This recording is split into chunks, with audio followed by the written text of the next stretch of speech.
Hello, and welcome to this first of two tutorials that we prepared for you to assist you as you consider the career path that lies in front of you. There's been a great deal of effort that has gone into this project by Atul Patil, and he's really done a great deal of effort to provide you with information that is not available to many students throughout the world that we hope you will find extremely helpful as you consider your career pathway towards success.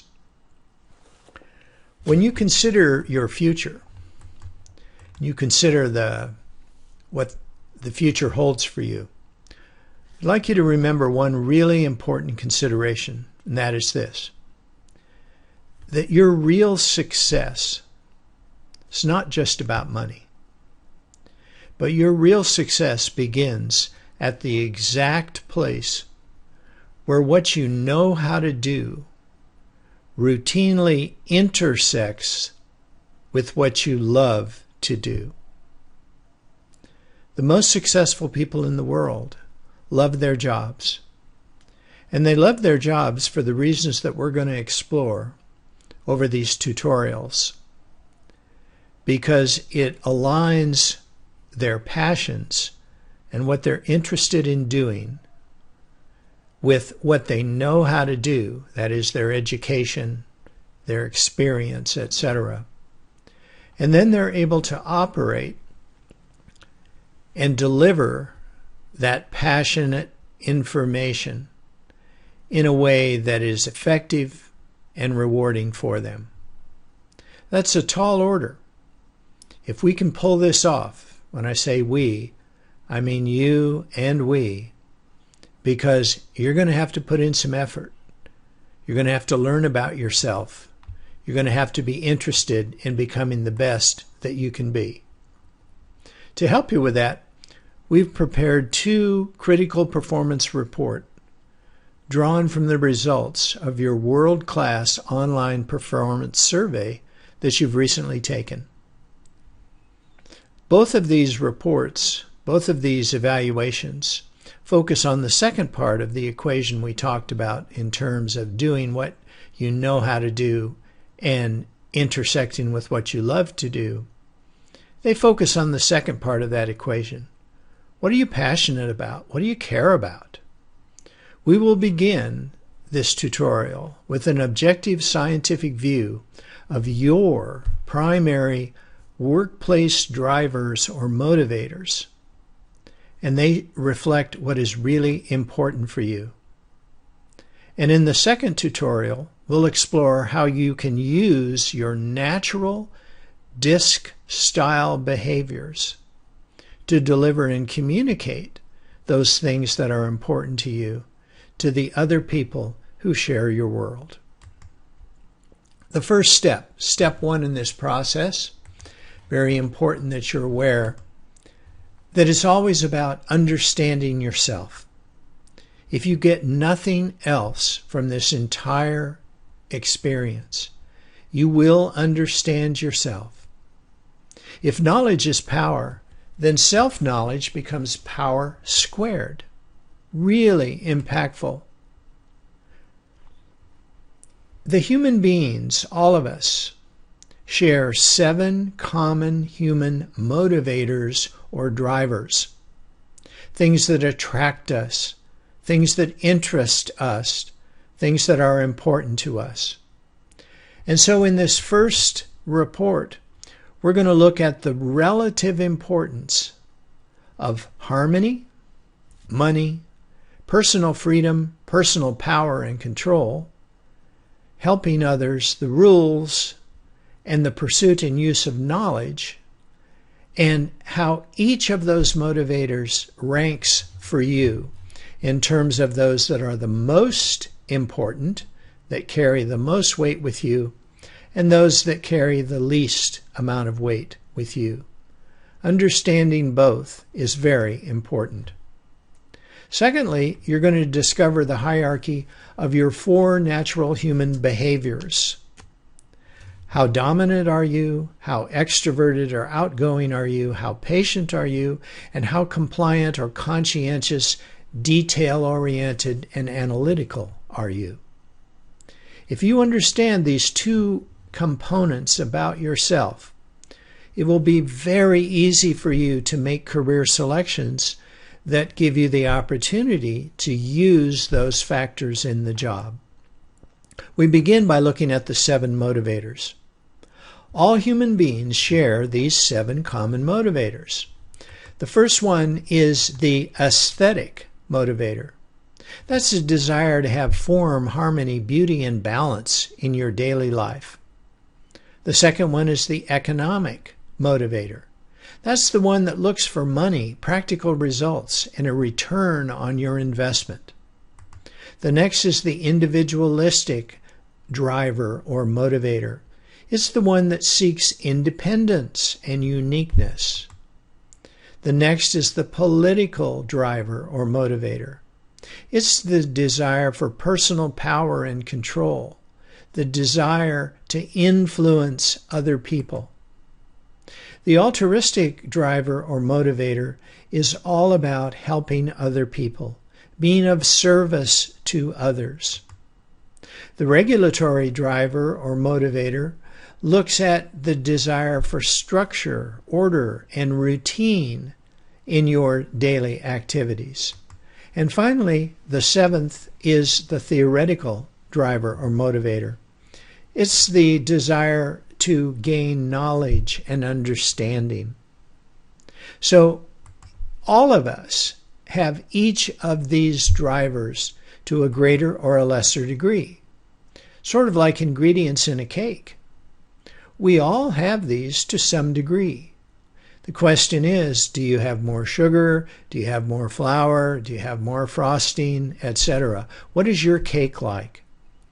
We're going to look at the strength and hierarchy of each of your 7 motivators, because then you'll serve to identify and understand how you will want to prioritize your actions, because 45 years of research confirms that we're attracted to, drawn toward, and interested in people, places, and things that reflect our highest and higher scoring workplace drivers or motivators. And of equal importance, we're not attracted to, drawn toward, or interested in people, places, or things that reflect our lower scoring drivers. And it's important to mention here that these drivers, for the most part, remain quite stable over an entire lifetime. So understanding these things about yourself at this age will prove to be extremely valuable to you for the rest of your life. Workplace drivers are the why behind our actions. It's why we do things. Understanding that about yourself will make your career selection so much easier. When you open your workplace driver report, we'd like to make sure you're looking at the right report. It'll have your name on it right here. And turn to page 5 of your report and then print that page in hard copy, because you're going to want to make some notes on it. So it's the workplace driver report, page 5, and print it. You'll need 2 understandings about your particular view of each of these 7 human motivators. The first one is, what is the strength of that motivator for you? And then what is your overall hierarchy? So within the 7, which ones are most important to you, which ones are moderately important to you, and which ones are not important to you? That's the key to using the motivators to your best advantage. What is your highest? What is your lowest? This is page 5. This is what it looks like. Now, this is a sample report, so your scores are going to be different, but we'll use this to help you understand this report. There are 5 different levels of strength for each one of these motivators or drivers. You'll notice that they're listed here. If you have a very high strength, this particular individual's political driver or motivator was very high. So If you have a very high scoring motivator, it indicates that it's quite active and influential, and it will be involved in virtually every action, every decision that you make. If you have the high score, which is the next one down, this is also very often active and influential in many decisions and situations. Still quite strong, but not as strong as here. The average strength indicates that there's a balance and a factoring of this influence. Sometimes yes, sometimes no, very much depending upon the specific situation. And then we have the next level is called low strength. This strength level reveals a lesser influence for this motivator in the decision-making process in many situations, and it will tend to defer to the higher or the lower scores in the other ones. And then finally, there's the very low score.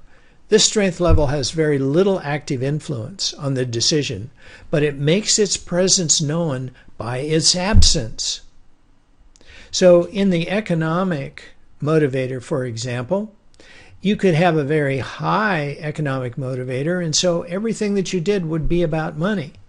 But if you had a very low economic motivator, the fact that you weren't interested in making money on everything that you did would be also very impactful in your overall actions. So I want to plant the idea in your head now that either high scores or your lower scores are both influential in your overall decision-making pattern.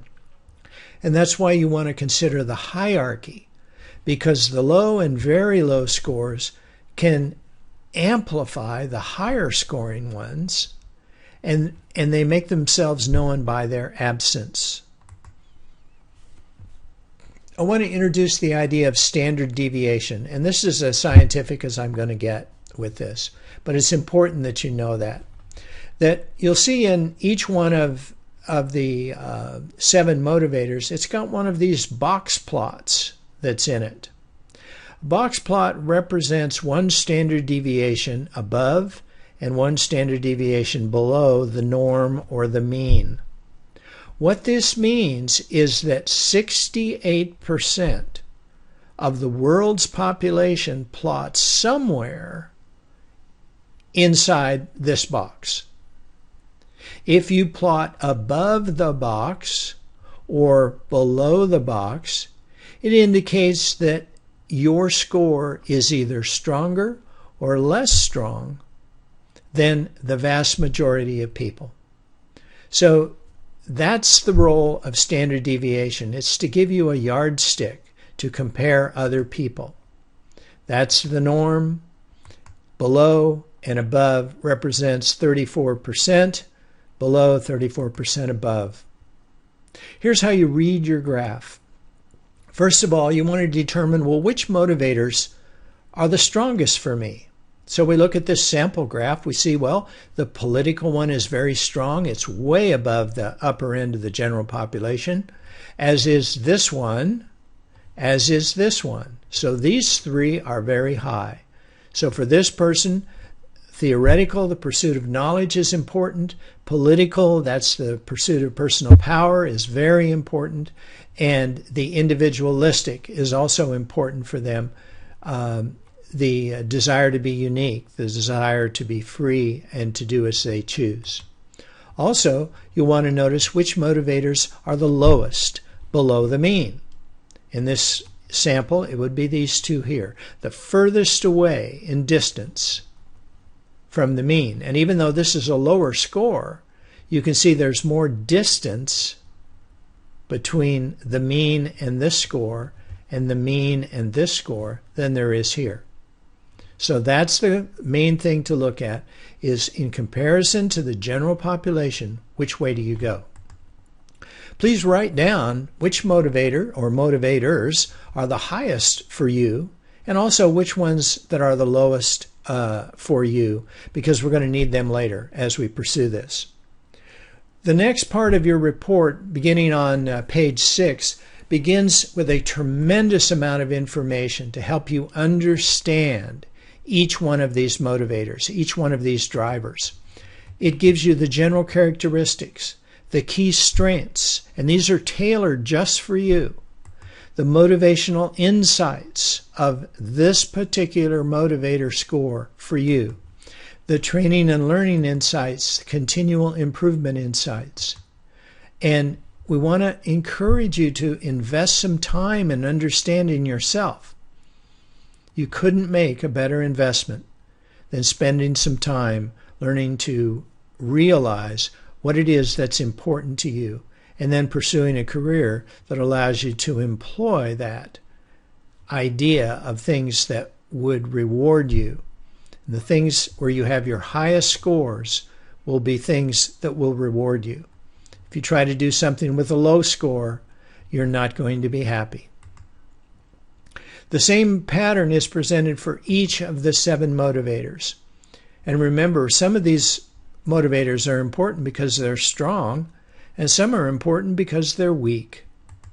So it's really key that you look at both the highest scoring ones and the lowest scoring ones. Know what each driver means and know how strong that driver is for you. Now, as you print page 5 of your report, you'll notice that the scores are here, and it shows you all the way in the 5 categories from being very high through, it'll go to very low. This particular individual didn't have any very lows, but perhaps you will. And then list them in order. 1, 2, 3, 4, 5, 6, 7. Write that down somewhere. And this is just a sample, of course. Yours will be different. And then, well, how do you use this information? Well, when you're looking at career paths, any career paths, you're going to want to make sure that it is supported by your workplace drivers or motivators. Of course, it's difficult to really know what any career is going to be like until you're actually in it. But we can give you some guidelines. Understanding yourself will enable you to avoid some career paths that will just not be a good fit for you. Here's an example. If you had a very high political driver, remember that's the one where you want to control other people, and a very low aesthetic driver, that is the one, an appreciation of beauty, so that would be very low, and a very low theoretical driver, where you wouldn't want to use your knowledge, wouldn't interest you to learn new things, do you think you might be a good design architect? Probably not. However, you might be a very good office manager for that design architect's office. So you see, everyone has abilities and strengths. Everyone is able to make a contribution. The goal is to align your natural drivers and your behaviors and your critical thinking with the needs of a specific job. If you do that, you're going to love your job. Workplace drivers or motivators define why we do what we do. We're always happier when we can pursue our highest drivers and avoid the lower ones in the workplace. This is a way for you to kind of get an initial view. You're going to want to write down here your highest driver and your lowest driver in terms of the ones that are the furthest away from the norm. And just write those down so that you're really clear on the 2 that have the greatest influence on you.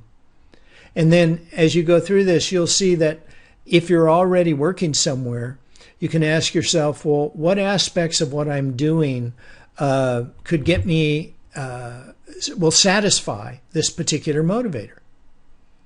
And secondly, we look at, well, what aspects of the company could you do? What sorts of things could you do that will enable you to use your highest and your lowest motivators to your advantage? So that's a really good way to think about it as you're considering different paths. Remember, we're looking for the highest scores and the lowest scores as we go forward. Which are your strongest? Which are your weakest? The motivator summary, understanding your highest and lowest motivators. Your highest motivators are influential because they're important to you, and you will be attracted towards opportunities and situations, people, places, and things that reflect that motivator. Also, your lowest motivators are important because they're not interesting to you. You're not interested in pursuing them. Because you subordinate them, they make a contribution because they are absent. And they also will amplify the influence of the higher scoring ones. This tutorial will be here for you for quite some time. So read your report. Come back and review this. You can take it a little at a time. Review your hierarchy of your strongest and least strong motivators, as they're going to assist you in understanding why certain actions and results will satisfy you and why others will not. The goal is to enable you to leverage your knowledge, that is your education, what you've learned how to do, in an opportunity that can best align with your natural motivators and your natural behaviors. There are no perfect fits, but you can get close. So this concludes the first tutorial, the Part 1 tutorial, which is your Workplace Driver Index Report. Again, please print page 5 from your driver report and keep it handy. Review and compare your scores with more than a dozen different industrial benchmark guidelines that have been created by Atul Patil. You can view those different workplace driver guidelines by going to this web page right here. And you'll need to copy and paste that into an address bar. And then, well, what's next? Well, after you take a break, maybe you'll even digest this for a few days before you're ready for the second tutorial. That is your natural behavioral tutorial. And that is available at this address here. And again, you can copy and paste that into your browser, and you'll review the second tutorial that deals with human behaviors. I can't emphasize enough that there are people coming out of MBA programs in some of the world's greatest institutions, higher learning institutions across the world, that don't have the information that we're sharing with you here. When they get it, they do great things, and you can do great things too.